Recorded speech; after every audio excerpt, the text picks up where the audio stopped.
In the Kidnappers Pick One game, my parents chose my sister, and I was coldly tossed aside. When I opened my eyes, I was reborn into a stranger's body. She had a paralyzed grandma and a disabled mom. They lived in poverty, but it was the warmth I'd longed for. One day, I met a crazy woman who asked if I'd seen her daughter. I looked at her familiar face, now weathered and worn. I shook my head calmly. Nope. Her daughter had died 5 years ago at the hands of the kidnappers. Her own choice. In a rundown warehouse, my sister and I were tied up, our mouths stuffed with cloth. In front, there was a camera pointing at us. The kidnapper behind us was eating meat and drinking, laughing freely. Brain, made up your mind? Which daughter are you sending to their death? My sister whimpered softly, trembling all over, while I calmly stared at the screen. On it, my parents' faces were clear. They looked aged by 10 years overnight, filled with grief and exhaustion, pleading non-stop. Don't harm my daughters, please. We'll give you whatever you want. The sound of a bottle shattering behind us made me shield my sister. Glass shards cut my face, quickly marking it with blood. Brain, begging now? When my company went bankrupt and I asked for your help, did you? Money doesn't matter. Today I want your daughter to die with me. You have 3 minutes to choose. The older one or the younger one. If you don't choose, they both die. As soon as he finished speaking, a countdown began in my ears. Each tick of the clock was a death knell.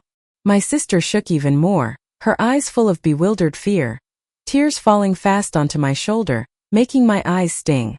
The timer didn't run long before I heard my mom's urgent voice. Save the younger one. Don't hurt my Lisa, please. No shock in being abandoned. Despite knowing it would happen, hearing them choose hurt deeply. My parents, they might not love me. At that moment I felt drained, collapsing to the ground with vision blacking out. The kidnapper pulled my sister aside, then yanked the cloth from my mouth. Kid, you've got 1 minute for last words. The countdown ticked again. I had just 1 minute left. My body shook uncontrollably, my lips moved but no sound came out. The kidnapper stood impatiently behind. His voice seemed distant. 20 seconds left. Gradually my hearing returned. Noise rushed back, threatening to shatter my eardrums.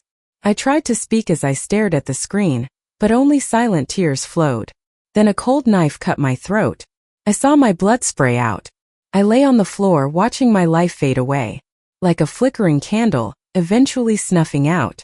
I seemed lost in a long dream, old memories flashing before my eyes. My name's Lilith. Before I was 10 I thought I had 2 moms. One in real life, one in the phone.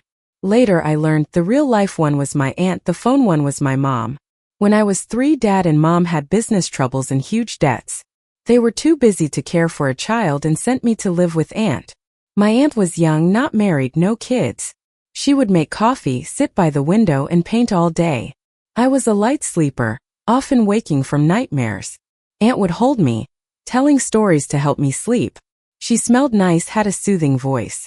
Sleeping by her side felt secure. Aunt was different from Mom. She loved to smile, wore makeup and dressed me up. She'd buy me pretty dresses, braid my hair and take me to get cake. Girls should be pretty, she'd say. Once I got a high fever. In my feverish dreams I cried for Mom, and someone held me in a fragrant embrace, patting my back gently to sleep. When I woke, Aunt was beside me with dark circles under her eyes. I called her Mom, but she said to call her Aunt. Told me that the one who called weekly was my real mom. I didn't understand. I'd seen other kids' moms, they tucked them in and took them out like my aunt did. But my real mom never came, never played with me. Sometimes she even forgot to call. I asked Aunt if she could be my mom and the call mom could be Aunt. She stayed silent longer this time, touched my head saying call mom loved me but was busy. I didn't get it. I just thought Aunt didn't want to be my mom, and I cried non-stop. She had no choice but to let me call her mom when alone. I was thrilled. My aunt would be my mom. Like other kids' moms, she'd be there rain or shine, busy or free. Always waiting, smiling to take me home. Other kids often said my mom was pretty, and I felt proud. I lived happily with Aunt till I was 7. One day she told me Mom had a baby sister for me, and would soon take me back. She had her back to me, washing vegetables. Her tone was upbeat, almost like she was happy for me. She said my parents' business was improving, and our family was doing better financially, so they could provide a better life for me. I took a moment to realize who she meant by mom, since it had been over 6 months since my mom last called me. That was the first time I realized I wouldn't be staying here forever. I was supposed to leave. That night at dinner I ate just a little. Lightly I asked her, "Can I eat less if you let me stay here? I don't need a better life. Being with my aunt is wonderful already. I'm not greedy." My aunt was stunned for a long time, silently hugged me with teary eyes. Those days I was constantly worried about being sent back, couldn't eat or sleep well. Later I overheard my aunt on the phone. They were saying my sister was too young, and they might not be able to take care of me properly, hoping my aunt could keep me for a few more years. Not having to leave made me happy. My aunt didn't say much, but I knew she was happy too as she cooked more dishes that evening. But I forgot, ultimately I wasn't her child and someday I'd return to my parents. Living with my aunt was simple and peaceful, like the water that washed away the vegetables every day, and the day to leave came so quickly. One day when I was 10, I came home as usual calling Mom, "I'm home." But 2 voices responded. That's when I realized the mom from the phone was there too. The atmosphere turned awkward. My mom looked displeased and my aunt tried to break the ice. I thought this child was calling for her aunt. After dinner, my mom was ready to take me back. I didn't want to go, hugging my aunt, asking if she didn't want me anymore. My aunt's eyes were red. She was unwilling, sad, even nervous. She tried to smile but it looked forced, gently pulling me away, handing me to my mom. "Sis, don't mind. Lilith just isn't used to it yet. She's a kid. Give it a few days and she'll get close to you. Lilith does miss you both. She loves all the gifts you send and often dreams about you. It's getting late, you should head back early. Drive safe." She acted like she didn't see my pleading eyes, insisting on handing me over to Mom. When we left, I didn't take anything. Mom said they prepared everything new at home, and she whisked me into the car. My aunt stood outside until I couldn't see her in the rearview mirror anymore. They didn't need to say it. I knew it'd be a long time before I'd see her again. I silently cried. My mom held me, trying to lighten the mood, telling me about the princess room waiting for me, pretty dresses and lots of delicious food. I didn't speak, and eventually she stopped talking and just sighed. I don't hate her. I know she's busy yet still manages to call and send gifts regularly. My aunt often told me that my parents didn't want me to suffer with them because they loved me, and now they wanted me back since life was better. I remember all that. But I wished my aunt was my mom. She was there as I grew up. Why, after living like this for so many years, do they suddenly want me back? I can't find an answer. After a long drive, Mom took me to a beautiful house with a little garden and swing set, all lit up, way bigger and brighter than my aunt's place. She said this would be my new home. It felt unfamiliar, and I was shy, silently following her. Then a little girl ran out, hugging her and calling Mommy. I saw my mom's sharp eyes soften, kneeling to ask what the girl ate today, listening to her ramble on about meaningless things. It reminded me of when my aunt used to pick me up from preschool, listening and responding with smiles as I chatted away. Watching my mom hug my sister, I felt no jealousy or envy, but my heart ached. Maybe because they seemed like the real mother-daughter while I was an outsider. Now, as an outsider, I'm supposed to join them, sharing a mom with my sister. My nose stung, but I didn't dare cry, just clutched my clothes tightly. I don't know how long I stood there until my sister pointed and asked who I was, reminding Mom I was still there. Holding my sister's hand, Mom said to me, "Lisa, call her sister." My sister, Lisa, very round and cute, wasn't shy at all. She looked at me, then grabbed my hand. "Sister, come eat something yummy with me." She wobbled a bit, with Mom protectively following, eyes full of love. I suddenly wondered if she ever looked at me like that before. I can't find the answer. In my limited memories, only my aunt looked at me that way. The first night back, I went to bed early, the soft blanket making me feel a bit of peace. Later, Mom came in, worried I wouldn't sleep well in a new place, offering to stay with me. But Lisa cried, wanting a bedtime story. Mom was torn, eyes showing guilt. I gently suggested she go to Lisa, visibly relieving her as she called me understanding. I watched her look calm and cheerful, lowering my eyes quietly. "Mom, it's not that I'm understanding. It's just I'm past the age of needing someone to sleep beside me. I remember crying for stories before sleep, but you weren't there then. And now I don't need it anymore." After Mom left, I picked up my phone to call my aunt, but it kept going to voicemail. I figured Aunt was busy so I could call her later.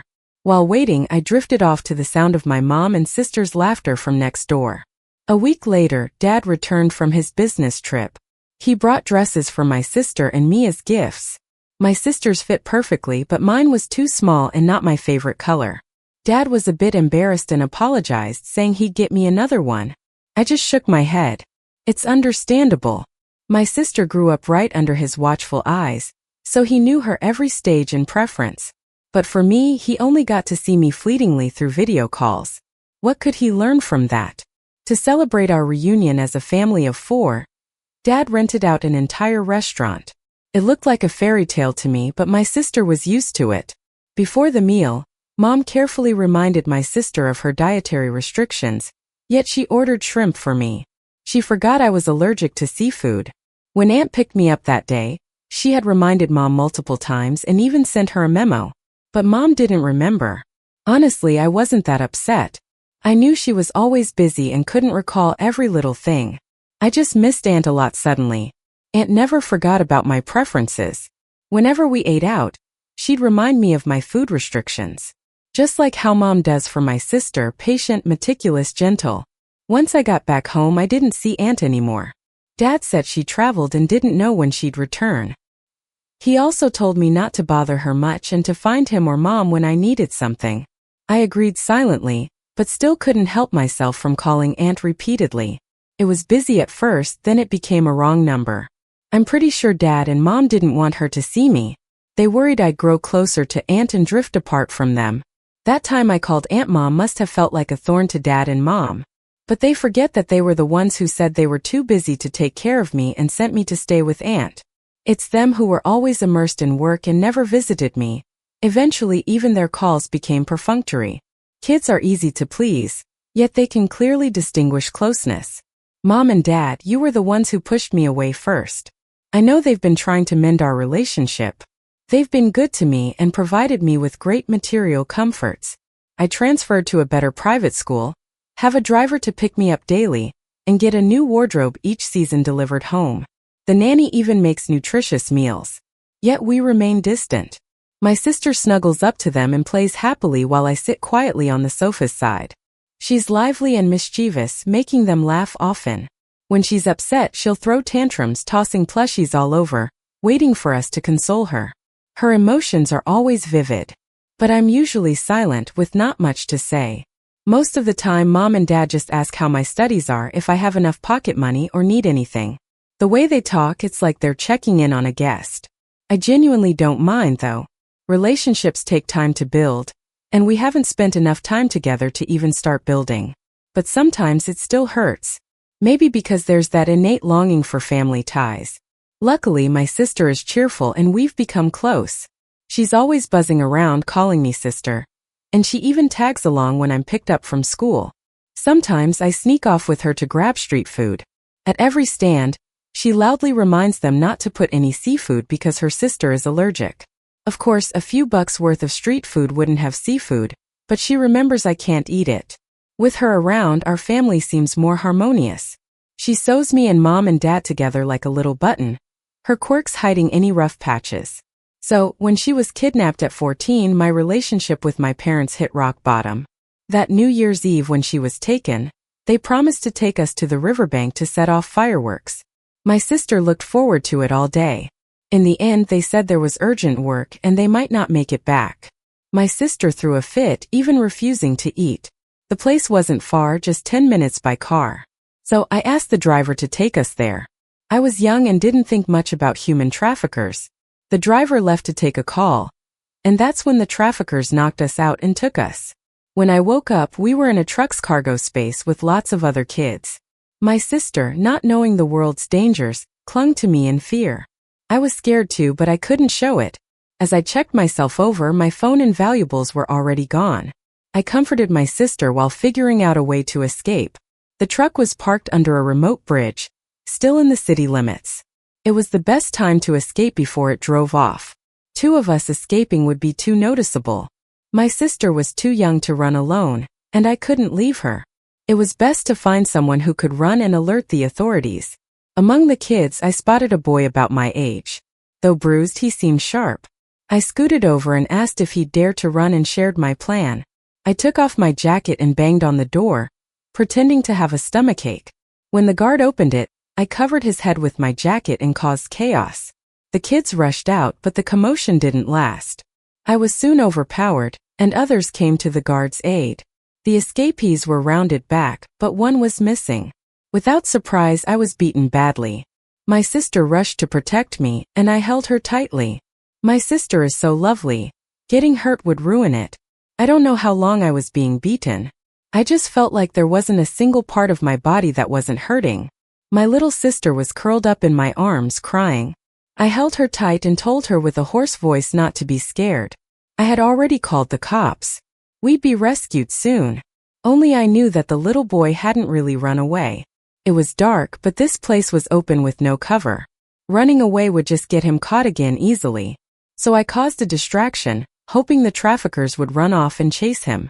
That way he could sneak off with a phone and call for help. Right now, that little boy was hiding under a car. The traffickers couldn't find him and thought he really escaped.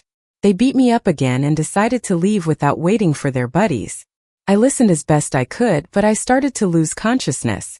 When I woke up, I was in the hospital, hooked up to all kinds of tubes, unable to speak. I heard my mom crying her heart out.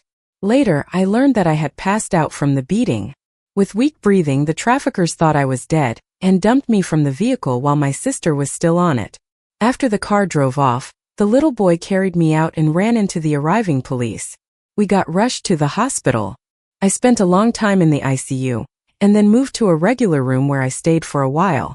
During all this, my parents only visited twice. Searching for my sister had visibly worn them down. By the time I was healed, my sister still wasn't found. Though the police had the license plate number, the traffickers were cunning. They switched cars multiple times, making it hard to track them down. No one knew where my sister ended up. After she was taken, my parents seemed to lose their spirit. They looked defeated, even their hair graying at the temples. My dad buried himself in work, often going on long trips, and Mom started drinking more. But I knew beneath that calm surface was a storm waiting to break. One day Mom was drunk and it all came spilling out. The alcohol numbed her senses but also revealed the pain she kept hidden. She broke stuff and cried, blaming me. If I hadn't insisted on taking my sister out to watch the fireworks, she wouldn't have been kidnapped. She cried so hard and demanded to know why it wasn't me who got taken.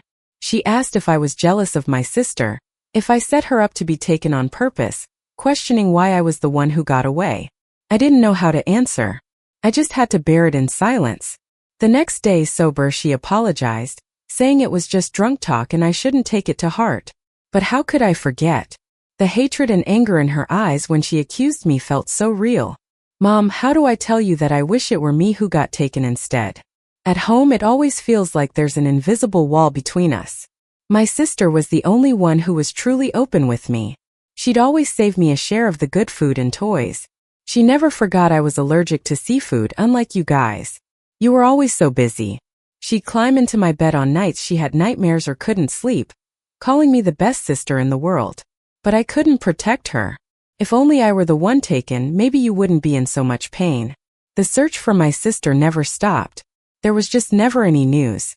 Every lead, no matter how flimsy, had my parents flying out to check in person, only to return empty-handed. I often saw them in my sister's room, crying, caressing her pictures with such tenderness. And I didn't know how to make them smile again. I wasn't lively like my sister, didn't have her charm. I couldn't make anyone happy, not even myself. All I could do was study hard, always staying at the top of my class. I entered lots of competitions, won tons of awards and certificates, though my parents didn't care much. I didn't know why I was doing all that, but maybe not giving my parents more to worry about was the only thing I could do. I knew I couldn't replace my sister in their hearts, but I hoped for just a moment of happiness for them because of me. In high school, a boy transferred into my class. I recognized him as the little boy from that night who escaped. He said his name was Mike. Without any bruises, Mike had a really pretty face, making him popular at school. But he didn't pay attention to anyone else, just followed me around. I knew he recognized me too. It wasn't long before he moved to the same neighborhood of villas where I lived, becoming my neighbor. And we became friends. On New Year's Eve when I was 15, my parents got a new lead and flew to High City, leaving me alone at home. Unexpectedly, Mike was alone too. He invited me over, made a full table of food and opened a bottle of wine. That night was the first time Mike talked about his family. His dad had an affair. His mom passed away. The mistress not only moved in but also set him up to be taken. If I hadn't helped him escape that night, his family wouldn't have searched for him like my family was for my sister. That's when I learned that everyone experiences their own struggles in life. When Mike talked about it, his expression didn't change. How many restless nights had he gone through to reach such calmness? If my sister were there, she'd have lots of ways to lighten the mood. I was always bad with words, so I just clinked my glass to his. That New Year's Eve, Mike and I leaned side by side on the couch, watching the boring New Year's gala. At midnight, Mike asked me if I had any New Year's wishes. Quietly, I said I hoped they'd find my sister soon. He didn't say anything for a while, then gently sighed. She will be Lilith. Your sister's situation, it's not your fault. You did everything you could. I didn't answer, just felt my eyes sting. That was the first time anyone told me I'd done all I could. When I was 3, my parents sent me to live with my aunt. I only dared to call for my mom in dreams or when I was sick. Back then I did all I could. When I was 10, they brought me back, forbidding me from seeing my aunt again. I tried to adapt to a new home and family, doing my best not to cause trouble. Back then I did all I could. At 14, I didn't want to let my little sister down. I took her to set off fireworks, but we got caught up in a trafficking situation. I tried everything I could to escape, and even when I was beaten, I used my body to protect my sister. I did what I could. After she went missing, I dealt with our parents' silent resentment and disappointment.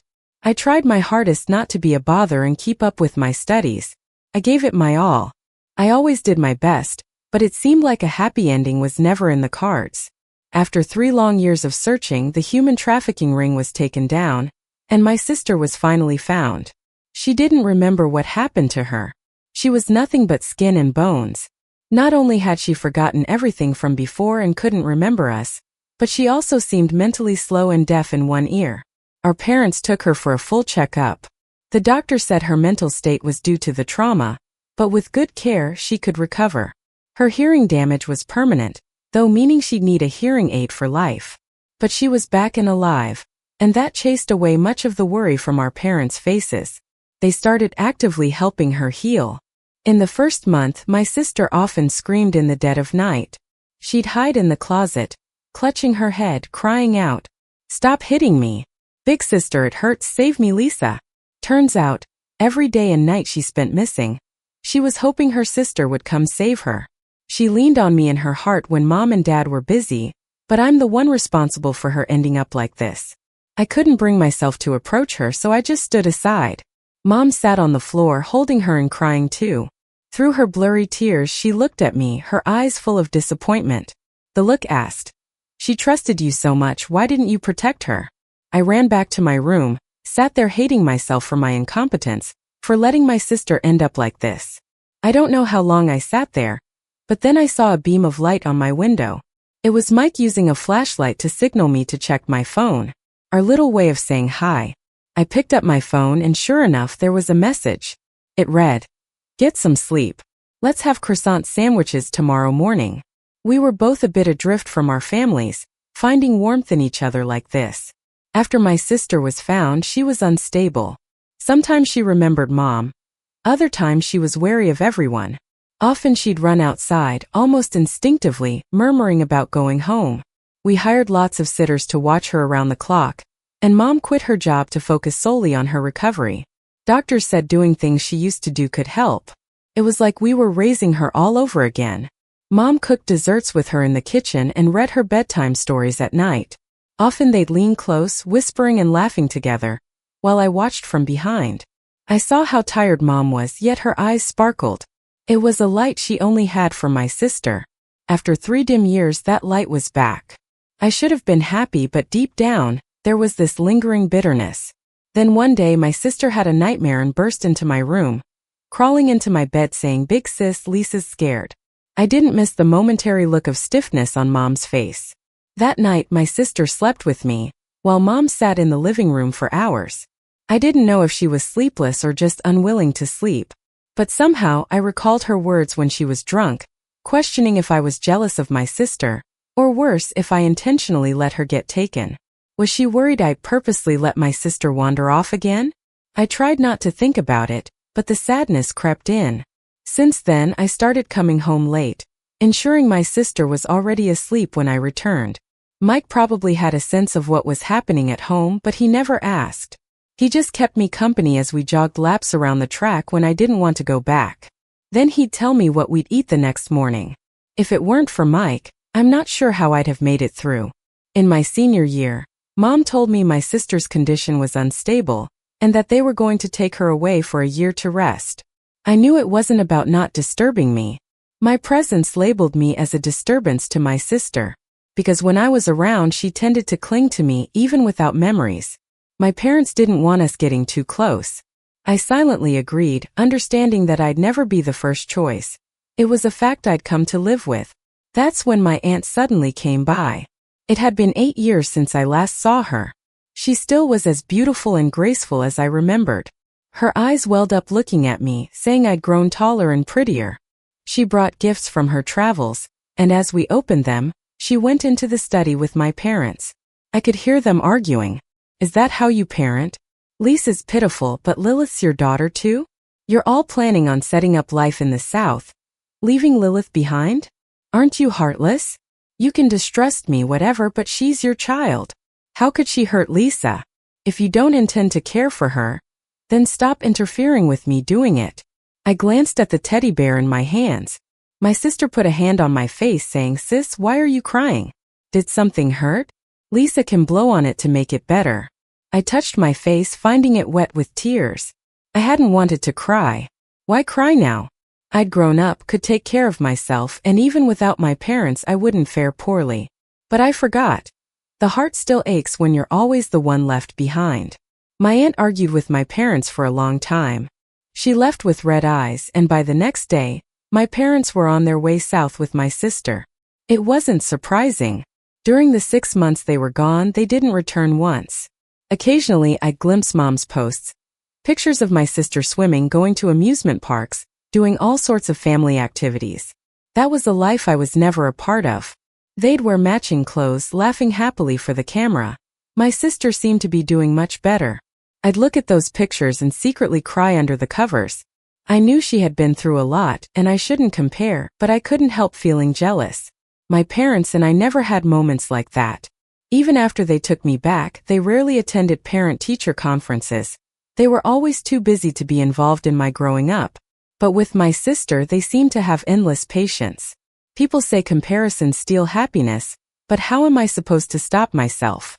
Aren't I their child too? Sometimes I wonder if I had been the one abducted, would they have desperately and tirelessly searched for me? Would they have raised me again? I keep telling myself they would. But would they really? I don't know. During senior year in high school, I studied like crazy and got high scores. When choosing colleges, I deliberately picked a faraway school. I hardly went home during holidays, using the excuse that the trip was too exhausting. My parents didn't say much, but Mike would always stay behind with me. Honestly, whether I was home or not didn't matter to my parents, and I came to terms with that. Not all relationships need to be forced. Even though I was born into the whites, maybe we're not meant to be close. From now on, let's just wish each other well from afar. I accepted this calmly and moved away quietly. But fate, it has a way of messing with people. During winter break of my freshman year, my sister and I were kidnapped. The kidnappers were business rivals of my parents. They didn't want money or make demands, just force my parents to choose between me and my sister. She was terrified and kept crying, but I stayed calm. From the moment the kidnappers laid out their conditions, I knew I'd be the one left behind. It was a decision they didn't even have to make. I would protect my sister. I had promised to never let her get hurt again. Watching my parents plead desperately on the screen, I almost felt a twisted joy. For a moment their pain seemed partly for me too. The kidnappers gave them 3 minutes to decide. Before time was up, my mom chose my sister, too scared for her to be hurt again. I thought I'd remain composed, but hearing their decision from my parents shook me. It was a sadness that cut to the bone. Accepting my own insignificance was harder than I thought. To them, I was disposable. Why bring me into the world, then? Why take me away from my aunt? Wasn't I your child, Mom? Even if you couldn't love me as much as her, couldn't you pause for a second for me? Those words never left my lips before life slipped away. In the moment my throat was slashed, I heard my mom's anguished scream. My eyes flooded with tears, a mix of despair and relief washing over me. Mom, don't be sad. I kept my promise to protect her. Would you be proud, even just a little sad for me? I don't blame you. But being your daughter has been exhausting. You brought me into this world and you let me go. Maybe it's only fair. Let's not meet again in the next life. As I lay there, the warmth of my blood spread across my face. I was so tired. Time to sleep. It won't hurt anymore. Nor would there be sadness. Right before my eyes closed, I saw my sister frantically struggling, hands and feet tied, still inching towards me. I wanted to speak, but only blood spilled out. No words formed. Just lips moving silently. Lisa, you need to grow up well. Your sister can't walk this journey with you anymore. I faded into darkness, finally falling asleep. Where do people go after death? Heaven or hell? Seemed like neither. I wandered aimlessly in a void of chaos, stumbling in darkness, with only a faint light in the distance. Instinctively I moved towards it, but I could never reach it. I kept running until I fell into a pit, waking with a jolt. Everything was blurred. A hazy figure sat by me, wiping my sweat, offering me medicine. I tried to speak, my voice hoarse. Mom, don't you want me? Hush, silly thing, you're just talking nonsense in your fever. She gave a soft rebuke, standing up to leave. Instinctively, I held on to her, tried to speak, to plead. But no sound came, just unstoppable tears. She sat back down, gently wiping them away. Why tears again? Hush now, take your medicine, you'll feel better. I swallowed the pill with difficulty, grabbing her sleeve in a panic. Mom, don't go. With a sigh, she folded me into a warm embrace, carrying the faint scent of laundry detergent. She gently patted my back, using the softest voice to lull me back to sleep. Holding tight to her fabric like a drowning person to driftwood, I clung on. Mom, why didn't you ever hold me like this before? You still love me, right? Please don't give up on me. I slipped back into unconsciousness. Once more, a vision of a girl waving at me, her face drenched in tears. Please watch over my mom and grandma. I heard her voice. I wanted to respond, to reach for her, but I was frozen silent and paralyzed. As she vanished, memories rushed in. I realized I had died and been reborn. Mom! I gasped, jolting upright, chest heaving. The pain of a blade cutting my throat still lingered. I reached out to my neck. No scars. I forgot I wasn't Lilith anymore. It had been a week since I'd been reborn, but the new identity had yet to settle in. Every night, the kidnapping replayed in my dreams. After I was killed, I thought I was dead for sure, but my soul unexpectedly ended up in a girl named Sarah. She drowned while trying to save someone. At that moment, I saw her waving goodbye, her spirit about to fade away. In a twist of fate, I ended up in her body and got a second chance at life. But there's a 5-year gap between me and Sarah. I remember the kidnapping and murder like it just happened. But now it's already been 5 years since my death. I sat for a bit, got my emotions in check, then got out of bed to freshen up. The fever I got from falling into the water lasted for days, and I took a week off school. It's time to go back to class. I grabbed my backpack and got ready to leave. Grandma, I'm heading to school. Sarah, hold on a sec. Grandma called me into the room. Though calling it a room was a stretch, it was really just separated from the living room by a curtain. My room was the only one with a door, while Mom and Grandma slept behind that curtain. We were a small family. Mom, who was crippled, Grandma, who was bedridden, and me in my senior year. Our sole income came from a small wonton stand, not exactly affluent. Lifting the curtain, I saw Grandma sitting by her bed with a small table in front of her, rolling dough for wontons. Mom had already headed to the market. As I approached, Grandma wiped her hands and pressed 2 eggs and $20 into my hands, fussing over my school uniform. You just got over being sick. Make sure to stay warm. And remember, in your senior year you gotta keep up with nutrition. Get some extra meat for lunch at school. The autumn breeze had a chill, but the eggs were warm in my pocket, making me feel cozy as I walked to school. Sarah's family may not have been wealthy, but they never skimped on her. Once she entered her senior year, they even gave her some allowance now and then to treat herself. Sarah was thoughtful, knowing every penny was hard-earned, so she saved up to buy little gifts for her mom and grandma occasionally. The family stood by each other. Life simple yet filled with warmth and understanding. It was the kind of peace I had longed for but never quite found. In class, I skimmed through Sarah's textbooks. Luckily, despite the 5-year gap, the curriculum hadn't changed much. To me, it felt like I'd only been away for 6 months, and I still remembered the key points. With some effort, I could still aim for a good college. After school, I dropped by the bookstore to pick up a few study guides, then headed to the night market across the street. Sarah's mom, Eve, was there selling wontons. Sarah used to help her mom after school, and they'd go home together. I found Eve wrapping wontons at her stand, steam rising from the boiling pot beside her, softening her features. In a daze, I recalled the figure sitting by my bed during those feverish days. Slim and gentle just like this. I called softly, "Mom, I'm home from school." Eve's eyes lit up when she saw me, and she put aside her work to prepare a bowl of my favorite shepherd's purse wontons.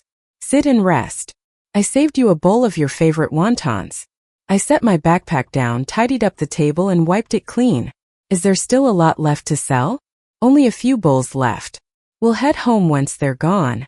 She placed the steaming bowl before me, then continued her wonton wrapping, the light casting a slim shadow of her on the ground. As the steam rose from the bowl, my eyes got a little misty. Eve turned back with a warm smile hidden in the mist. "Eat up before it gets cold." I lowered my head and nestled my face into the bowl, taking a wonton with a spoon into my mouth. Hot, with a fresh scent of herbs and a touch of white pepper, it warmed me from the stomach up to my heart. I quietly chewed, savoring the flavor that made me feel cherished. I finished the wontons, broth and all. Eve took my empty bowl with a grin, saying a good appetite meant I was healing well. After getting home, Grandma was already asleep. I hit the books right away. Even if I was repeating my senior year, I couldn't afford to slack off. To score well, I needed to stay diligent. Soon after, there was a knock. Eve came in carrying a basin with a few leaves floating in it. "Grandma said you've been having nightmares lately. This keeps up and you won't sleep well," she said worriedly, sprinkling the water around my bed with her fingers and tapping my forehead. "Maybe it's a scare from falling in the water. Let's go to the temple this weekend to pray." I nodded obediently. "Okay." On Saturday, Eve was up early, and we caught a ride to the foot of the mountain. The temple was up on the hillside, not easily reachable by car or paved paths. Pilgrims kept coming despite this, as the temple had a reputation for granting wishes. Eve walked slowly due to her leg, but she was upbeat, leading me onward, drops of sweat forming on her brow. "This temple's really effective. Make sure you pray well. It'll help with the nightmares and hopefully your college exams," she encouraged with a smile. I softly agreed, helping her along. We heard chanting as we neared the temple. At the entrance, a young monk greeted us. He said a special ceremony was happening in the main hall, and guided us to a side hall instead. We offered our prayers and some donations. As we were leaving, the abbot stopped Eve, saying he felt compelled to give her a token of good fortune. "I don't have to go. I'll just wait in the yard. There's a sycamore tree in the yard, lush with thick branches. It looks pretty old. A few of the branches have red strings tied to them." I walked closer. Suddenly, a breeze blew through. The leaves rustled and, amidst the spiritual ambience, I thought I heard the clear sound of a wind chime. I wanted to listen more closely, but someone pulled me. I looked up to a face I knew all too well. It was way more worn out than it was 5 years ago. Gone was the previous arrogance, replaced by a visible weariness. Even her hair was a bit messy. She held my arm, her eyes a little unfocused but her tone earnest. "Have you seen my daughter?" In that moment, time and thought stretched far back. The past 19 years floated by like smoke, appearing and disappearing.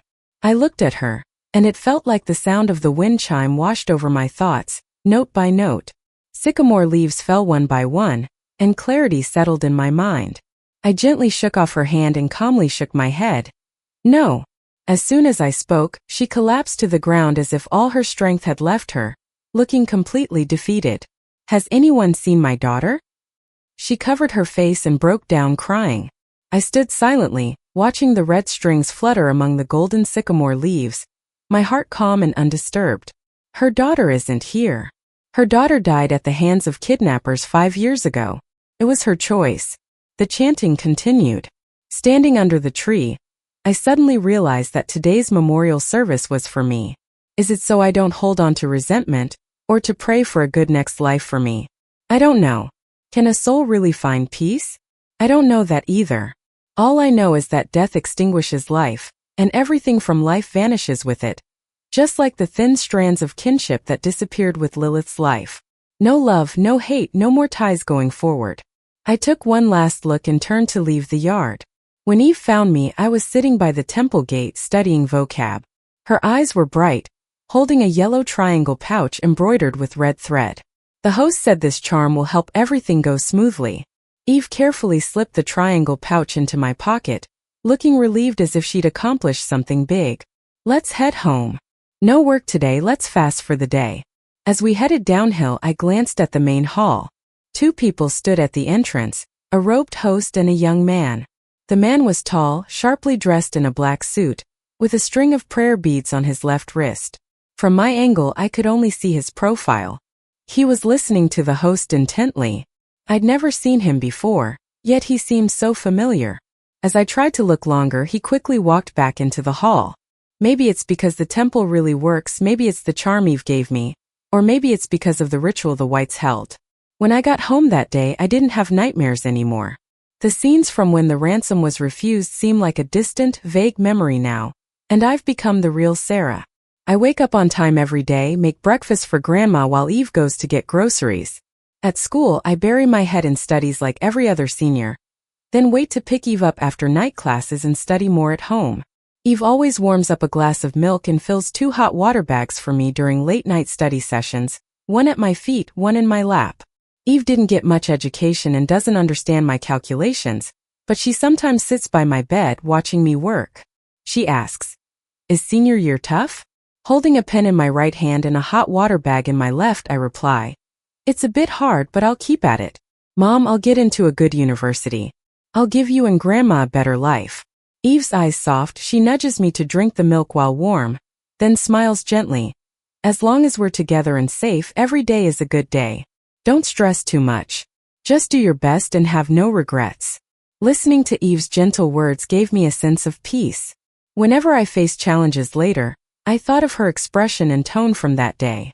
I realized everyone faces insurmountable challenges, but the understanding and support of family can really give you the strength and stability to face life's path confidently. Life continued its usual pattern. A week later, as I reviewed my notes, the homeroom teacher brought someone into the class. "Everyone take a pause. Let's welcome a new student, Lisa." My pen halted on the paper, leaving a small ink blot. I looked towards the podium. Reunions with the whites are always unexpected. I'd never imagined seeing my sister again this way. She'd grown taller. Her once youthful face now matured and refined, with a touch of indifference replacing past shyness. In that moment, 5 years became tangible to me. I realized that everyone else had moved on except for me. As the class rep, the teacher seated Lisa next to the empty spot by me, reminding me to help the new student. Lisa sat down, a light breeze trailing her soft jasmine scent. The scent of a body wash I once loved, but Lisa never did. 5 years isn't long or short, enough to change a person's tastes and temperament. We were no longer our old selves. Since Lisa had no textbooks yet, I thought and moved my book between us. "Let's share." Lisa glanced sideways at me, her look cold and distant. She shrugged the book back onto my desk and put her head down to sleep. I watched her back, said nothing, and got back to focusing on my classwork. During the break, I went to the bathroom and overheard some gossip about Lisa, or rather the story of her transfer. Someone was saying, "I'm telling you, stay away from Lisa. She's a nutcase." Another chimed in, "My cousin used to be in the same school as her. He said she got into a fight and cracked someone's head open. Her family had to pay off everyone to transfer her here." No way. She seems so fragile. I mean, she even wears a hearing aid. I felt bad for her. Who knows? Rich people's stuff is always wrapped up in drama, kidnappings, all that jazz. She did witness her sister getting killed by kidnappers, didn't she? That must have messed her up. And you're not aware? Everyone's talking about it. I intentionally shoved open the stall door loudly, making the other voices pause. Oh crap, someone's here. Let's move somewhere else. Once they left, peace returned. I walked over to the sink. In the mirror, I saw Sarah's clear face, her eyes bright and clear, showing no trace of Lilith. Back in the classroom, Lisa was staring out the window, lost in thought. She spent the entire day like that. Even after evening classes ended and everyone had left. She just sat there. After packing up, I couldn't resist asking, "Aren't you going home?" She didn't move or respond. I decided not to pry and walked out with my bag. The school was serene, with moonlight casting a soft glow on the trees. I've always known that kidnapping incident was an accident. I don't hold any grudge against Lisa. In fact, I'm glad to see her growing up. A lot must have happened over these 5 years. She's changed a lot, but I'm not interested in knowing her past or getting involved in her future. The story of Lilith has turned a page, and I cherish this new start. I just want to focus on being Sarah. Lisa had sat silently at her desk for 3 days straight after transferring.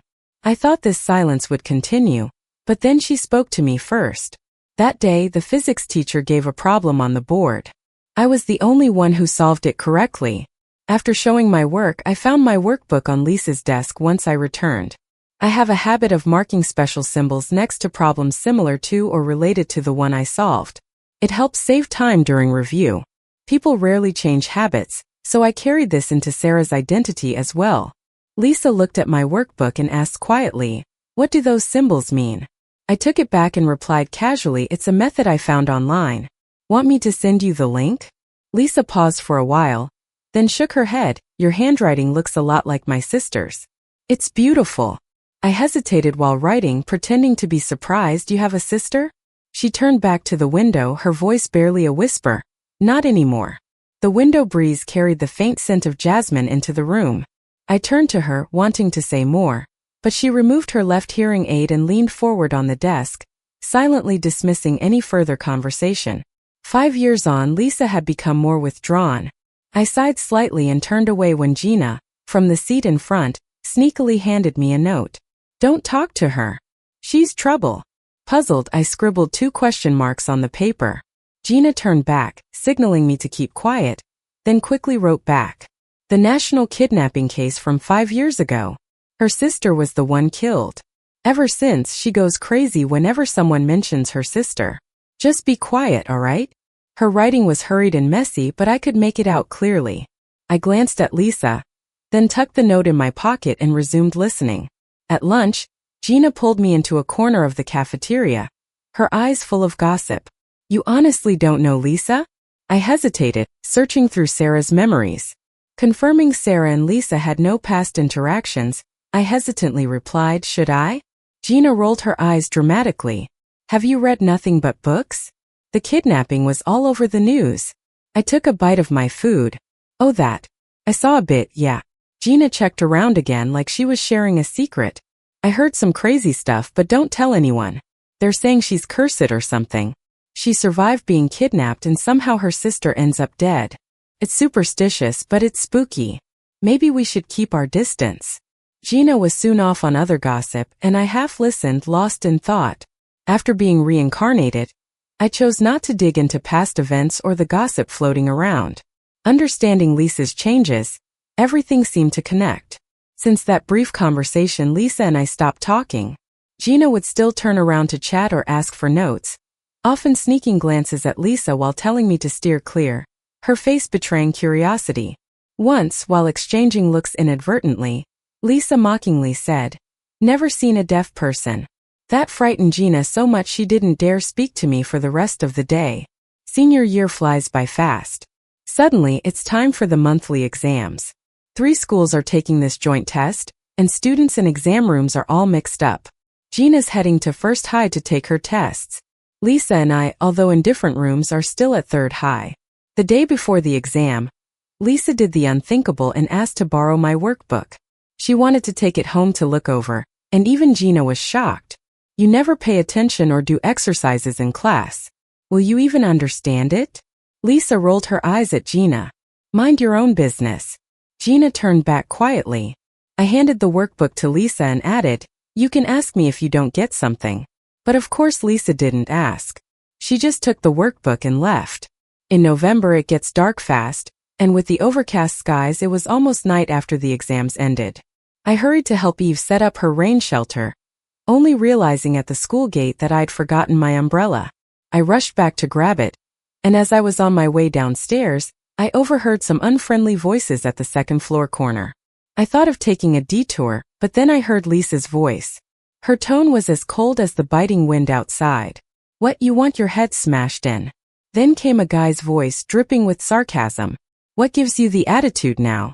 Lisa, considering the white status these days, who do you think you can offend? Mr. Smiths might cover for you once, but you think he'll always be there for you? You know how much he hates your family, right? Lisa stayed calm. Why don't you give it a try? You. The guy was momentarily speechless, then sneered. Lisa, my brother was right. Your sister's death was tragic. A top science student, and then there's you, a waste. You know what people say, right? That you jinxed your sister. That you're the real killer. What's left for you to be proud of? Along with Lisa's voice there was a loud slap. You dare speak of my sister with that filthy mouth? When I reached the second floor stairwell, Lisa had a guy by the collar, slamming him against the wall. I called out quickly, Lisa. 2 sets of eyes turned to me. I stood there on the steps, calmly glanced at the guy, and then told Lisa, the teacher wants you in the office. Lisa eyed me coldly but let go. The guy chuckled, we'll see. After he walked away, Lisa looked at me. You sure like meddling. Ignoring the bite in her words, I walked down the stairs. As the class rep, I do have to meddle a bit more. Hope you understand. It had started to rain outside. I held my umbrella, looking at Lisa with empty hands. Wanna stop by my family's food stall? My mom makes great wontons. I expected a refusal, so I was surprised Lisa agreed. Sure. The rain wasn't heavy, so we shared an umbrella and walked slowly. After some hesitation I asked, did you really break that guy's head? Lisa replied nonchalantly. He cracked my pendant. Cracked his head. Problem. I didn't expect her to see it that way and was left speechless. The night market lights were already on. Eve had set up the rain shelter with the help of nearby vendors. There weren't many people in this weather, and most of Eve's tables were empty. Seeing I brought a classmate, Eve warmly welcomed Lisa, asking about filling preferences and dietary restrictions. No seafood. I paused while clearing a table, glancing at Lisa. She sat by the small table, propping her head on her hand, lost in thought. Bathed in warm yellow light, she seemed less distant. She reminded me of when we'd eat at school roadside stands as kids. Back then she'd eagerly look around, curious about everything new. But now Lisa's eyes were filled with indifference and loneliness. When the wontons were ready, I brought them to her and casually asked, "Are you allergic to seafood?" Lisa stirred her wontons, murmuring assent. I thought of her jasmine scent and wanted to say more, but Eve ran out of white pepper, so I went to buy some from a nearby store. When I got back, Lisa had already left. Eve handed me $100 bill, saying Lisa left it. Return this to her tomorrow. It's just a bowl of wontons. Tell her to come by any time if she likes them.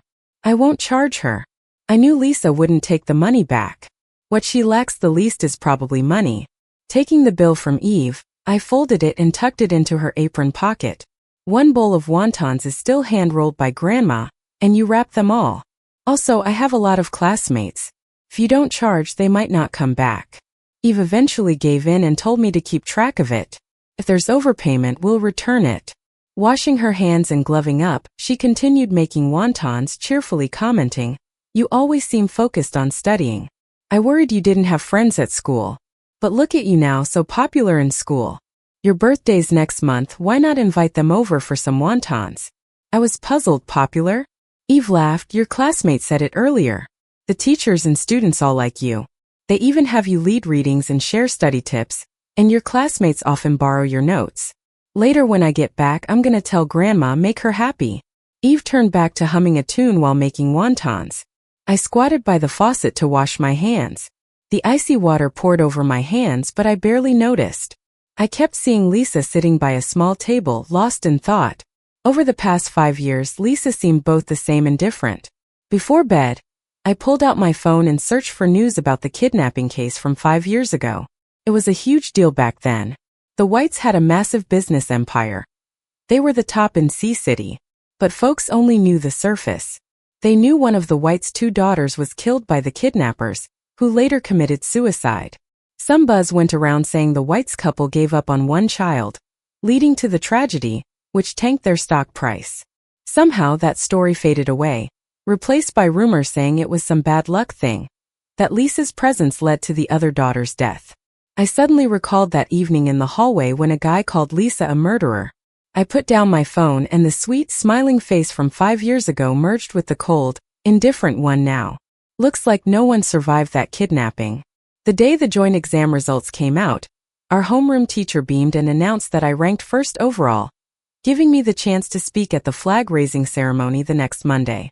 Sarah always did well, consistently in the top 50 in the grade, but her math and physics were weak. Those were my strengths, so my results showed a big jump. But even more surprising was Lisa's performance.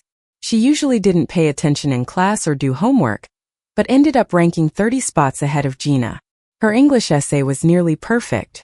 Gina was so mad she stomped around, asking what tutoring class Lisa took. Lisa didn't even look at her test paper, just tossed it in her drawer. Copied. Gina actually believed her. She looked around and whispered, "Is it okay to say that?" Lisa glanced at her, said nothing. Then Gina turned to me. "Did you take tutoring classes too? How do you improve so much?" I remember us struggling with the last math problem before. "When did you secretly get better without me?" I looked at Gina's math paper, pointing out a few mistakes. "These are all on the same concept. Once you get it, you won't make them again." I handed her a few bound A4 sheets from my backpack. "I made these key concept maps before. They might help. Many things just need linking up. You see the connections, things get clearer." Lisa must have been watching sometime. She looked interested. "Did you learn this online too?" "Mapping out guides is my habit. I did it for each subject in the past, tucked them in my books." If Lisa had gone through my old textbooks, she wouldn't find it strange. "Yeah, I heard it's some top student's learning treasure." "You've seen it too?" Lisa murmured almost to herself, "That exam guide. I have one too." I followed her lead. "Your sister was the best in science, right?" Lisa gave me a glance, pride flashing briefly in her eyes, her lips slightly curving. "Yeah, my sister's really talented." I smiled. "You'll be amazing too." Lisa suddenly stiffened, then returned to her indifferent expression. "No, I won't." Once my classmates realized I'd organized all these mind maps, they all wanted to borrow them. Eventually, our teacher printed copies for everyone. Gina asked if she could share them outside. Her cousin noticed them and was interested. She wasn't sure if I'd mind. I found it kinda amusing, but it sparked an idea. That evening, I opened a marketplace account and put my study guide notes on sale, along with my latest exam papers. Surprisingly, folks bought them. I sold 3 the first day, netting $200 after costs. I used the money to buy Eve 2 new pairs of sleeves and got Grandma a fresh pillow. Eve was super excited about the sleeves, but told me not to worry about family finances. The wonton stall would fund my college. She said not to stress. I chuckled, massaged her shoulders, and assured her the notes took little time. She relaxed then. Yet the next morning, Grandma pulled me aside, worried I was struggling for money. She offered me a red bill, telling me to focus on studying. I explained several times before she finally believed I wasn't skimping on myself.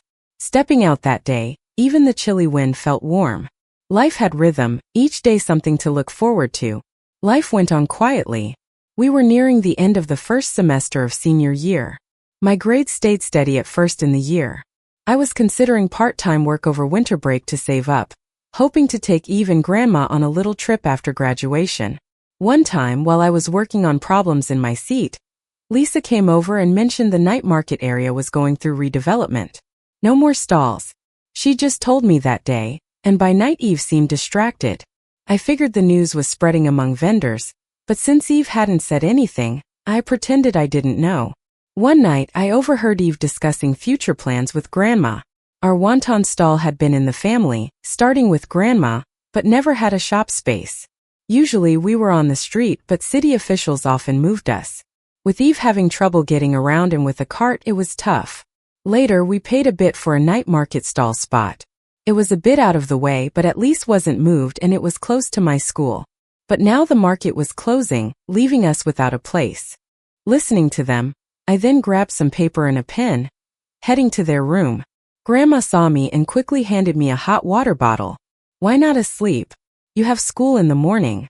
I sat on the edge of the bed and seriously asked Eve, Mom, should we consider renting a storefront?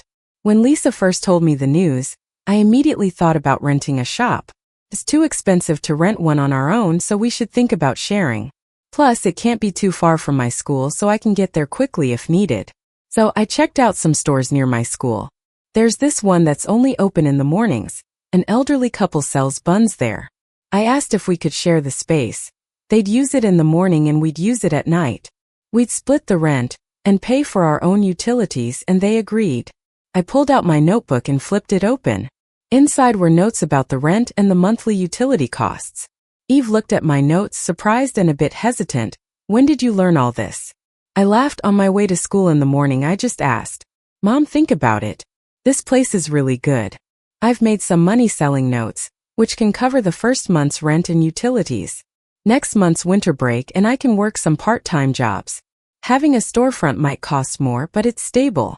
You won't have to be out in the wind and rain all the time. I'll graduate soon, so don't worry about saving up a lot for me. I can get student loans and work through college. Grandma sighed, her eyes a little red. Our Sarah is all grown up. Eve's voice choked up a bit. You silly child, didn't I tell you not to worry about these things? I hugged her and smiled. Mom, I've grown up. There are some things you can tell me now. Don't worry. As long as we're together, things will get better. Eve patted my back. All right, I get it. In the dim light, Grandma sat at the head of the bed. Eve and I sat at the corner. A small space separated by a curtain. It was a place called home. Life can be full of bitterness, but love and family are the best remedies. After Eve agreed to share the store, I paid the deposit and the first month's rent. The first week at the new place went smoothly. Business was better than expected, especially after the night market ended. On Tuesday, I invited Gina and Lisa to have wontons at the store on Friday. Eve said it was my birthday and told me to invite my friends. Gina was thrilled. She's always up for a good time. Lisa, however, declined and wouldn't say why, just kept saying she was busy. Gina was half annoyed. You're really not coming to your friend's birthday? Lisa looked awkward, rebutting, who said we're friends? Gina glanced at me, muttering, you're too stubborn for your own good, and angrily turned back to her books. Watching them, one awkward and the other angry, made me laugh. Over time, Lisa started talking more. While she used to keep to herself, she'd occasionally join in now when Gina and I chatted, even if she still looked a bit detached. Gina and Lisa getting along was unexpected. Gina, initially wary due to rumors about Lisa, saw me interact normally with her and started making small talks. Lisa didn't respond much at first but gradually warmed up. Gina's a straightforward person, and she didn't bear any grudge against Lisa. Eventually, she confided in me that she found the rumors untrue. Outside of a bad temper, cold stare, sharp tongue, and shy nature, Lisa was all right. During PE class, Gina had to sit out due to her period and some boys laughed. Lisa threw a water bottle at them, shutting them up. From then on, Gina just considered Lisa a friend on her own. There was nothing major, just decent people being nice. On my birthday, Lisa didn't show up at all, which made Gina believe she really had something going on. It was then I realized Sarah and Lilith share the same birthday. Being Sarah for just over 2 months felt like it overshadowed 19 years as Lilith. The scars I thought I'd never forget were healing with time, becoming past memories. Maybe what heals isn't time but love. After school, Gina and I went to the store. Eve had set up a table with a birthday cake. I had told Eve not to get a cake, figuring she did it anyway, but when she brought out the wontons and sides, I realized Lisa had sent the cake. That classmate who came for wontons last time wishes you a happy birthday. Let her know it's okay to miss, maybe next time. I remember she doesn't eat seafood, Eve said. Gina smirked at the cake. Didn't I say? Stubborn as a mule. The cake's brand was from our old favorite birthday place. I used to make DIY cakes for Lisa there through the back door. It had been a while since I last tasted it. While I was lost in thought, Gina had already lit the candles. She held the lighter, encouraging me to make a wish. Eve set aside her work to join Gina in singing happy birthday. I closed my eyes and made my first wish as Sarah. The next day at school, Lisa was already there. I thanked her for the cake. Thanks for the cake. It was delicious, I said. Lisa turned her head. Oh, I ordered it randomly. The place only does custom cakes, requiring a 2-day order minimum, so Lisa must have planned it the moment I invited her. I didn't call her out on it. I just said my mom wanted her to come by the shop for some wontons. You haven't been back since you last tried them, I said. My mom wanted me to ask if they didn't suit your taste. Lisa looked at me and said, let's go today then. When she turned around, that's when I noticed a thin red scratch on her face. It looked like she had been scratched by something. I frowned and anxiously turned her face to me. What happened to your face? It's nothing, Lisa said, brushing my hand away. She turned her head again, not wanting to talk about it. She kept that low-energy mood all day. Even Gina noticed and didn't bother her. After our evening self-study, I took Lisa to Eve's place. Eve greeted Lisa warmly. Come on in and sit down, it's warm inside. Same as last time, shepherd's purse dumplings? Not into seafood, right? Lisa seemed a bit surprised, nodded, and took a seat in the farthest corner. I knew she was having a bad day, and didn't want to bother her. But when I brought over the wontons, I found her crying. What's wrong? Seeing me, Lisa quickly covered her face with a napkin, and it took a while for her to calm down. I didn't say anything and just sat across from her. Lisa started stirring the wontons with a spoon, her voice full of sarcasm. I've only been here once, and your mom already remembers I don't eat seafood. It's really not that hard to remember, I said, wondering what she was trying to get at. Lisa sighed. Yesterday was my sister's birthday. Since she passed, my parents have always avoided this date. But yesterday my mom suddenly remembered and wanted to celebrate. She made a table full of dishes, but the main course was seafood. Lisa let out a bitter laugh. My sister was allergic to seafood. A stranger remembered it after one visit, yet my mom never could. I looked down, taken aback by what Lisa shared, unsure how to respond. Lisa wiped her tears and said, You asked about my face, right? Last night I smashed the dining table and kitchen, got hit by some ceramic shards. Shocked, I saw her red eyes. Lisa said, Sometimes I envy you. You have so little but also so much. If my sister and I had been born into a normal family, maybe everything would be different. Lisa buried herself in the wontons, using up a whole pack of tissues. By the time we left, her eyes were swollen. I didn't know how to tell her this, but hearing her story didn't faze me as much. Remembering didn't seem to matter. I walked Lisa to the street corner. She pulled up her hoodie, ready to leave. I stopped her. Lisa, can I tell you a secret? I'm not biologically my mom's, I said. Lisa turned to look at me, her eyes cold as the winter night. My grandma had no children. She found my mom when she was selling wontons by the street. My mom was in ragged clothes, a bit confused about who she was. She couldn't remember her family. Grandma pitied her, gave her clean clothes, let her eat wontons for free. In return, my mom would help tidy the tables and wash dishes. Later, Grandma took her in and they lived together. One day, after closing the stall, they found me by a trash bin. A note in my thin baby blanket said, Unable to care for him. Please, kind-hearted person, take him. Worried I'd freeze, they took me home. Lisa looked shocked and I continued calmly, Grandma didn't start out paralyzed. A tumor in her brain pressed on a nerve and paralyzed her lower body. My mom wasn't disabled at first either. But while trying to gather medical fees for Grandma, she got into a car accident. The compensation went to Grandma's surgery, and my mom's injuries left her permanently disabled. You see, our life isn't as smooth as it seems. We face our own struggles. Maybe hardship is the essence of life. Everyone has their own battles, no need to envy. The night deepened, moonlight casting soft shadows. About your sister. I've heard some too. It's truly sad. But I don't believe in that superstitious stuff. It was an accident, not your fault. You don't need to bear all the guilt and pain. This might be overstepping, but I believe after all these years, with you remembering what she liked, she'd be happy. You haven't forgotten her, so she still lives on. Lisa, eyes red, looked at me for a while, wiped her face, and turned to walk into the night. I looked up at the crescent moon, feeling a pang of sorrow. If Lisa and I had been born into ordinary families, maybe things would have been different too. After that night, Lisa returned to her usual quiet self, indifferent to everything. But somehow she seemed slightly changed. When Gina asked for help with an English essay, Lisa no longer gave careless answers. Instead, she handed over some materials, saying they were from her sister's notes. Once I was homesick with a cold, Lisa took the trouble to send my notes and homework to Eve's, asking her to deliver them to me. Later on, when Gina reclassified her into the friend zone, Lisa didn't oppose. It seems like Lisa is slowly looking ahead too.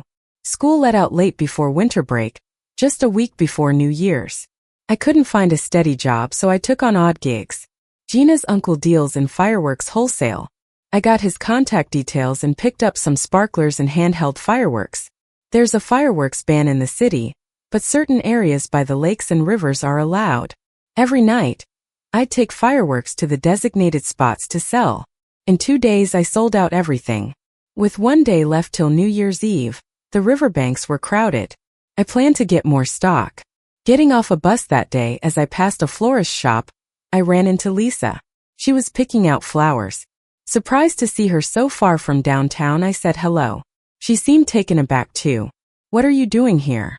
she asked. "I'm here to pick up fireworks. What about you?" "I came to see my aunt." Lisa's calm tone hit me like a thunderclap and I froze. My aunt doesn't live around here. She's not a fan of the suburbs. I felt an uneasy feeling rising inside me. Lisa didn't notice my reaction. She asked the shopkeeper to wrap up a bunch of stargazer lilies. They're my aunt's favorite flowers.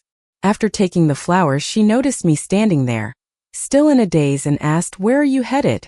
Want a ride?" I snapped out of it and subconsciously clenched my palms. "Your aunt lives around here?" Lisa nodded, looking down at the flowers in her hand. "Coastal cemetery." I knew I must have looked pretty bad right then, but I didn't care. I reached out and grabbed her sleeve. "Can you take me?" Lisa didn't ask why. She simply looked at me for a moment. "Let's go." The cemetery was huge, and it took us a long time to find my aunt's grave following behind Lisa. When we arrived, someone else was already there. He was wearing a black suit, tall with long legs, and had a string of prayer beads on his left wrist. Lisa lowered her head, her voice carrying a hint of respect. "Mr. Smiths." He glanced at us briefly, his gaze cold and indifferent, then looked away. He hummed in acknowledgement, bowed to the tombstone, and left. As he passed by, I caught a faint whiff of sandalwood on him. I remembered catching a glimpse of him at the temple that day. It was him after all. 24-year-old Mike. It's been a long time. I stood there stunned until Lisa handed me a tissue. "What's up with you?" I wiped my face, realizing it was wet. I looked back, but he was gone. I took the tissue and wiped my eyes. "The wind's pretty strong."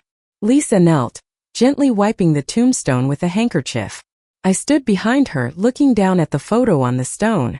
The person seemed young, with slightly curled hair and smiling eyes like stars. I tried to keep my voice steady. "Was your aunt young? Was it an illness?" Still facing away, Lisa softly dusted the photo with the handkerchief, her voice low. "A car accident the same year my sister passed away. She was away studying." Upon hearing about my sister, she hurried back in the pouring rain. She got into a multi-car collision and died on the spot. She raised my sister. They should have been like mother and daughter. Lisa's words stabbed into my heart like invisible needles, relentless and sharp. I clenched my clothes, each breath bringing pain. Through blurred eyes, I saw my aunt still smiling kindly at me. Her gaze gentle and calm, just like before, as if she'd speak the next moment. I stood there, silent. "Auntie." "Mom." On the way back, I didn't say anything. Once we left the cemetery, Lisa asked, "Why were you crying? Did you know my aunt?" I shook my head, keeping my voice steady. "I don't know." Just standing there, this overwhelming sadness hit me. I couldn't tell Lisa I used to be Lilith. I didn't want to make up lies, so I stuck to the truth as best as I could. Lisa stayed silent for a bit, then sighed deeply. "Maybe it's fate. Sometimes you remind me of my sister. I can't quite pinpoint how, but it feels like she's been here, seeing the world again through your eyes. My aunt never saw my sister one last time. Your visit today would have made her happy." New Year passed quickly, and I was suddenly in the last semester of senior year. With more intense studying, Eve asked me to come home right after study hall instead of helping out at the shop. I worried about her closing up alone but agreed to study an extra hour in the classroom before picking her up. Gina's house is just across the street, so she volunteered to stay and study with me. But Lisa has been missing classes off and on since school started.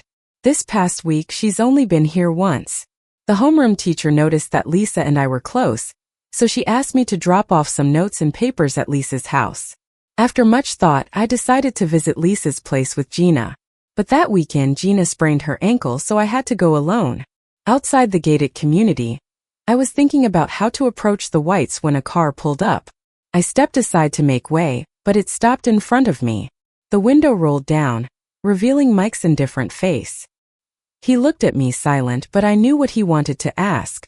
Lowering my eyes, I suddenly felt an inexplicable nervousness. Mr. Smith, Lisa hasn't been attending class for a while. Do you know where she is? Get in. Inside, the car smelled faintly of sandalwood, calming and simple, making me feel at ease. Mike leaned back in his seat with his eyes closed. I quietly settled on the other side. As we drove through the tunnel, I glanced at the window, which reflected Mike's striking features. 5 years have gone by. Mike's eyes have become even deeper, and he exudes an air of noble elegance. The prayer beads on his left wrist add a touch of cool calm. 24-year-old Mike. 18-year-old Sarah. We're from two different worlds now. After dropping me off, Mike left and I looked up. It was the same temple where Eve took me to pray before. Unlike last time, the temple was crowded with visitors, the main hall bustling with people. Guided by a young monk, I found Lisa in a room at the back of the temple. She was on the mat copying scriptures. What brings you here? Lisa set down her pen and got up. I took the notes and papers out of my backpack. The teacher asked me to take these to your house. I happened to run into Mr. Smith's and he brought me here. Lisa nodded, sitting back down to continue copying scriptures. Why haven't you been to school? Her head lowered. Lisa finished the last line, set the pen down, and placed the paper aside to dry. My parents want to move abroad, and I don't want them to find me, so I came here. I was silent for a moment. You're not going with them? The windows in the room were open, and the spring air rushed in, making the papers rustle. Lisa shook her head. My sister is in City C, I'm not going anywhere. Lisa didn't go to school for a whole month. Every Saturday, I would take the bus over to bring her notes and test papers. Gina went with me once, but she isn't physically up for hiking, so it's been just me since. One time it rained, and the temple was quieter than usual. While passing by the small courtyard of the side hall, I saw Mike there. He wasn't wearing a suit this time, but a dark gray casual outfit, holding an umbrella standing under the plane tree. From where I stood, he seemed like he was embedded in the hillside, exuding an indescribable loneliness. I glanced at him, then turned to head to the back of the mountain. I got a bit wet, and Lisa pulled out a dry towel to wipe my clothes. Don't come when it rains next time. The mountain paths are hard to walk. It's okay sitting and writing all day, it's good to get some exercise. Lisa leaned back against the couch reading. I absent-mindedly wiped my clothes with the towel, casually asked. I just saw Mr. Smith's. Why is he here? He comes every month, stays for a few days, copies scriptures, and visits my sister. I froze with the towel in my hand, and Lisa sighed, her gaze distant. My sister's ashes are buried under that plane tree. Lisa didn't know much about Mike's situation, but from her sparse words, I learned that in these 5 years, Mike never moved on from Lilith's death. He trapped himself in his own way, turned himself into a prisoner. On my way back, I passed the small courtyard again, but Mike was gone. Only the plane tree stood quietly there. Just like the last time I saw it, there were red strings tied to the branches. Even though they were wet from the rain, they still fluttered in the wind. Like the person standing under the tree, no matter rain or shine, the longing doesn't stop stirring. On the way back, I dreamt about the day I got kidnapped. It was the day after I came back from school for winter break. Mike made hot pot at home and handed me the house key through the steam. He said if staying at my home got too overwhelming, I should come to his. He really didn't need to return to City C. His grandparents were in City A, where all the major holidays were celebrated, but he still chose to come back to City C with me. That day when I sent him to the airport, amid the bustling crowd, he gave me a gentle hug. Lilith, Happy New Year. I'll be back in a week. There's something I want to discuss with you. At that moment his eyes sparkled with intense light, and from his look, I almost guessed what he wanted to say, my heart racing. I hugged him back, softly agreeing to wait for him. Wait for me. That was the last thing Mike said to me. But I never got to wait for his return, nor did I hear what he wanted to say. Everything ended too quickly, too unexpectedly, without even time to say goodbye. 5 years have passed. I thought he would have let go. But turns out he's been standing in the same place all along. Turns out after 5 years, someone's still wholeheartedly remembering me. At that moment, I didn't know whether to feel happy or sad. A week later, Lisa was back in school. Now, she's the only one left in the country, and she seemed more relaxed. Every night after evening self-study, she and Gina stayed with me in the classroom to go over problems. Sometimes I'd highlight some key points for them. Every night, Eve would keep 3 bowls of wonton ready, starting to cook them when we arrived at the shop.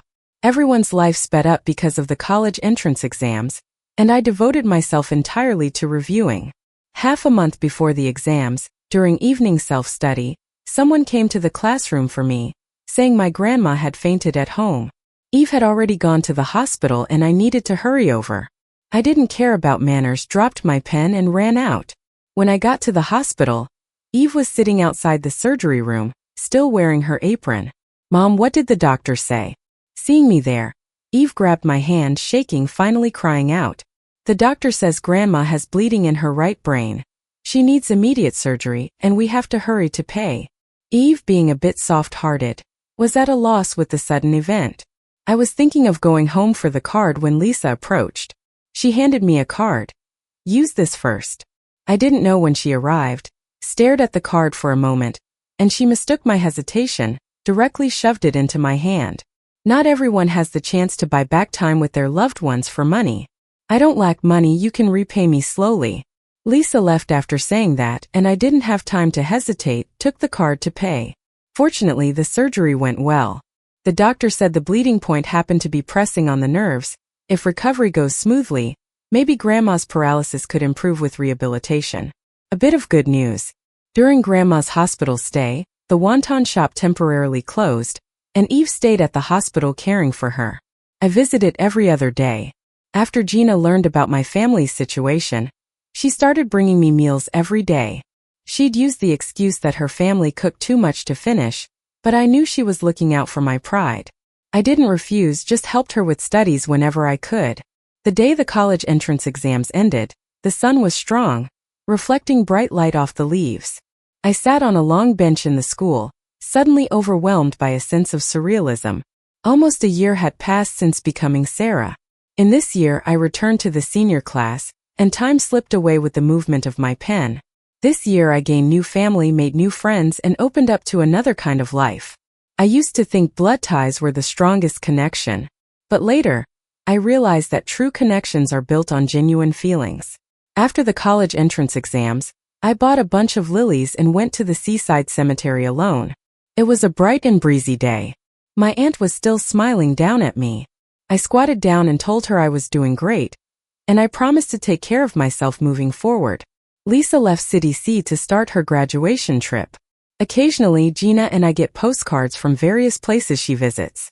She signs off with 2 names now, carrying 2 lives forward. Gina tutors her brother in English to earn extra money. Whenever we meet, she always has a ton of complaints. I can't help but laugh. On the day exam results came out, I was the top science student in City C again. Eve was wiping her tears with a smile, saying she wanted to take me to the temple to give thanks. But there was no one under the sycamore tree that day. Grandma's surgery went well, and she's in rehab now. Though moving is tough, at least she can stand for a short while. Everything's going smoothly. With time off in the summer, I found a part-time job at a book cafe. Due to the bilingual requirement, the pay's a bit higher. On my first day, it was a sunny afternoon. I was fiddling with the coffee machine when the door chime rang, bringing my first customer. He was tall with long legs, wearing a crisp white shirt tucked into his pants. The sleeves were rolled up, revealing a beaded bracelet on his wrist. I put down what I was holding and smiled. "Welcome." The end. Lisa's story. When I was 12, my sister and I were kidnapped. The kidnappers made our parents choose between us. Only one could survive. I was the chosen one. They kept their word.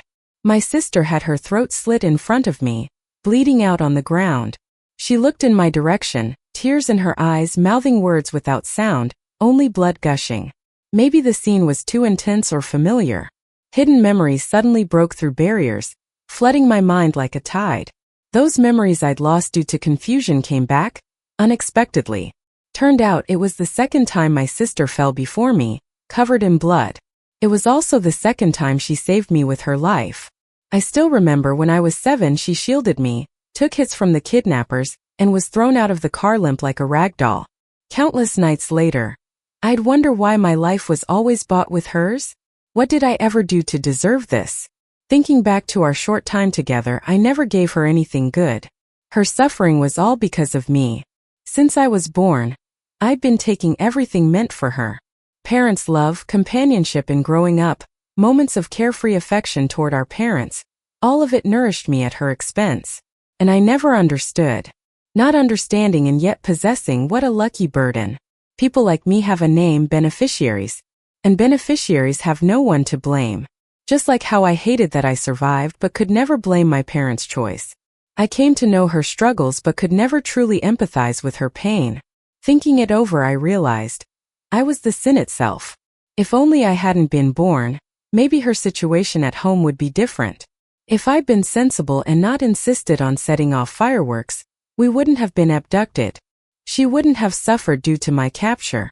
Or if I hadn't been found back then, maybe with time, she could have mended her relationship with our parents.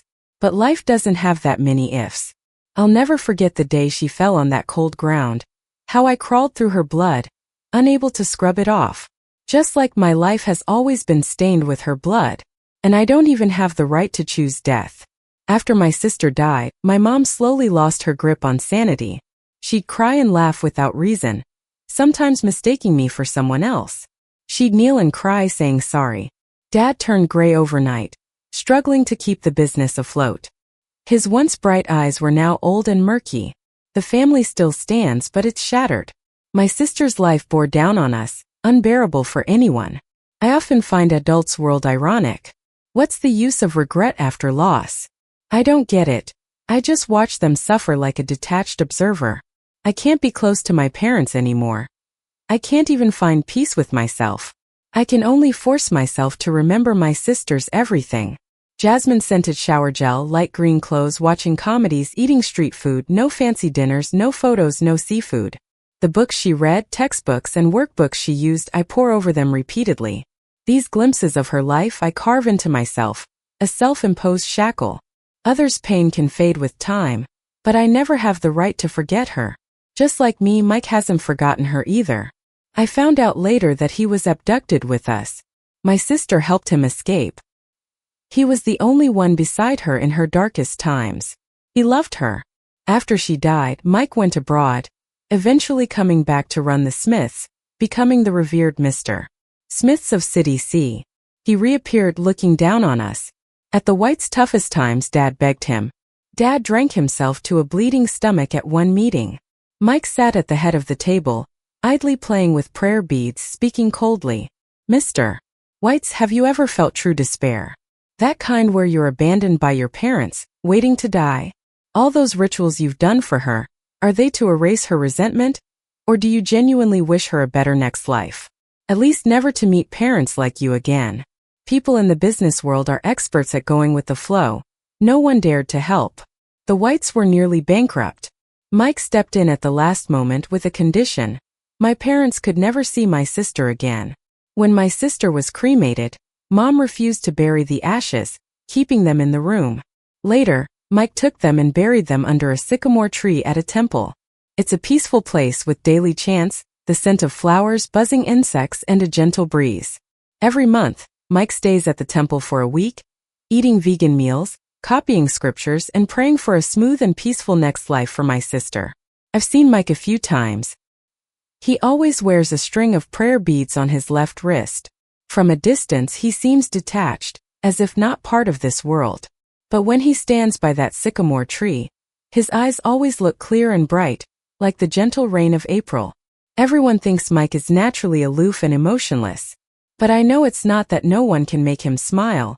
It's just that the person who could is gone. I muddled through for 5 years. During my 3rd year of high school, a guy confessed to me. I didn't accept, so he started to gather classmates to bully me. I heard the rumors outside plenty of times. I didn't care and let them twist the story as they pleased. But he shouldn't have smashed my pendant. The pendant was something my sister strung herself and gave me during a pottery session. There weren't many things left of my sister's at home. After Mike took the ashes, Dad had the maid clear out my sister's room, burning everything. He sat in the chair, his back no longer straight, saying heavily, "People still living must look ahead."